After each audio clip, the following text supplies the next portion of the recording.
네, 국민의힘 장제원 전 의원이 오늘 사망했다는 그런 속보가 각종 뉴스에서 지금 속보로 나오고 있습니다.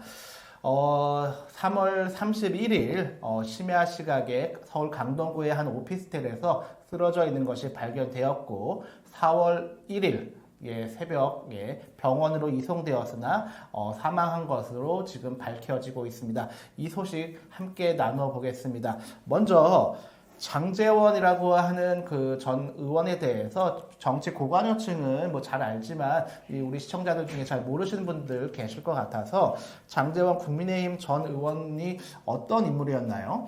네, 국민의힘 출신의 3선 국회의원이기도 했죠. 그리고 특히 윤석열 정부 때 지금 대선 기간에 비서실장 역할을 해서요. 사실 윤핵관 중에 윤핵관으로 불렸었습니다. 그러나 지난번 총선을 앞두고 일단은 본인 스스로가 맨 먼저 불출마 선언을 해서 현직 국회의원은 아닙니다. 그런데 지난달이었나요? 과거에 2015년 11월 지금으로부터 한 10년 된 거죠. 아직 공소시효가 끝나지 않은 부분인데요. 여비서에 대한 성폭력 사건이 피의자를 통해 가지고 폭로가 됐죠. 관련돼서 장제원 의원 같은 경우는 일단은 국회의원이 아니라 부산에 있는 동서대학교 부총장 시절에 있었던 일이고 이분 집안이 부산에서 유명한 사학재단입니다. 그런 일이 이제 벌어졌는데 본인은 그런 적이 없다. 호텔 가서 그런 일이 없고 본인 집으로 갔다 했는데 어제 저녁 때 JTBC에서 관련 피해자가 그때 당시에 휴대폰으로 녹화했던 그때 당시의 상황, 그다음에 장제원 의원의 목소리까지 나왔습니다. 그래서 일단 여러 가지 부분이 있겠지만 이 지금 피해자가 일단은 호텔에 있었다라는 성폭력을 당했다 했고 장제원 의원은 나는 집을 갔다라고 했는데 집을 가지 않고 같이 있었다는 부분이 이제 드러났고요. 이런 일이 벌어지게 된 것 같습니다. 예, 우리가 지난 방송에서도 장제원 의원에 대해서 한 차례 다룬 적이 있는데 장제원은 지금 현역은 아니지만 윤핵관 중에 핵심 윤핵관으로 불리웠었던 그 윤석열의 비서실장까지 역임했었던 그러한 실세이기 때문에 장제원의 이번 그 사건을 더욱더 좀 주목할 수밖에 없는 것 같습니다. 초기에는 이 성폭력 사건에서 강하게 부인을 하고 고발하겠다라고 하는 그러한 발언까지 했었는데 바로 어제죠. 단독 보도로 JTBC의 그런 물증들이 나오고 이후에 스스로 극단적인 선택을 한 게 아닌가 하는 그런 좀 의심이 들고 있고요.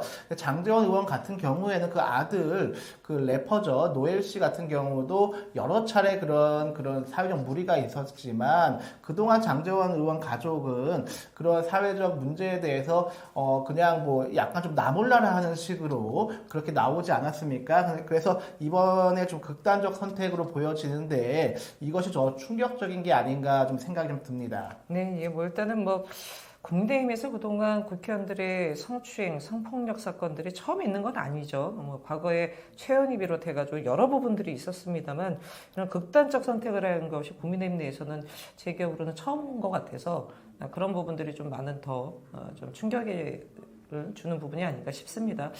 그리고 일단은 유서가 있었답니다. 유서 같은 경우는 가족들 동의가 있어서 공개가 되는 이런 절차가 또 있어야 되기 때문에 이후에 좀 어떻게 되는지에 대한 부분은 좀 지켜봐야 될 것 같고요. 다만 이 일로 인해서 피해자가 또 다른 2차 피해나 이런 것들을 받지 않기를 좀 바랄 뿐입니다. 예, 제가 좀 주목하는 것은 그 지난 문재인 정부 이후로 상당히 극심해졌는데 주로는 민주당을 포함한 현 야권 주요 정치인들에 대한 성산을 포함한 인권 문제가 집요하게 언론에서 집중이 되면서 여러 사회적 문제를 야기하지 않았습니까? 반면에 그에 비해서 훨씬 더 많은 그러한 문제가 있었던 국민의힘 계열, 이전엔 이제 새누리당이었고 이쪽 정당에서는 그러한 많은 문제가 발생을 해도 거의 나몰라라 식으로 그냥 뭉개고 지내가는 일이 비일비재했었고 그리고 이제 언론도 그닥 주목하지 않는 경향이 심했습니다. 그래서 이것이 어떤 사회적 문제인가 했는데 이번 장제원 전 의원이 극단적 선택으로 추정되는데 거의 국민의힘 계열 정당에서는 최초의 사례가 아닌가 하는 좀 그런 데에서 좀 정치 사회학적으로 좀 분석이 좀 필요한 게 아닌가 좀 생각이 들었습니다. 네. 지금 하루하루 윤석열 내란 음모를 제2의 내란 음모까지도 우리가 거론될 정도로 지금 우리 국민들이 불안했었던 하루하루였었고요. 여기에 장제원 전 국민의힘 의원의 그런 극단적인 그 선택으로 추정되는 사망 소식까지 겹치고 있는 오늘입니다.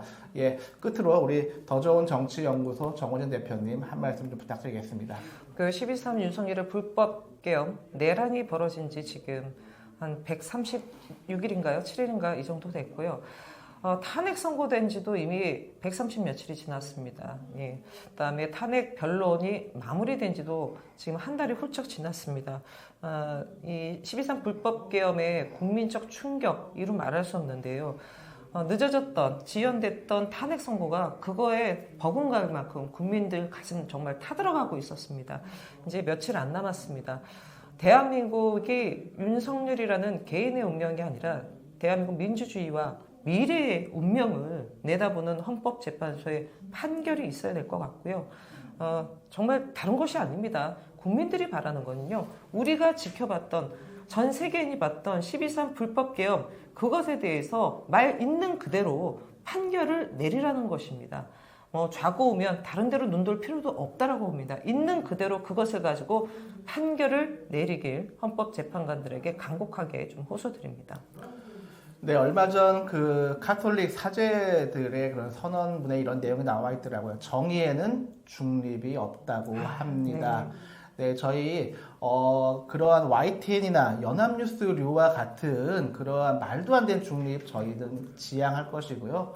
앞서 말씀드렸듯이 일부 그런 정치 유튜브에서의 잘못된 그런 확정적 보도 또한 저희들은 지향할 것이고요.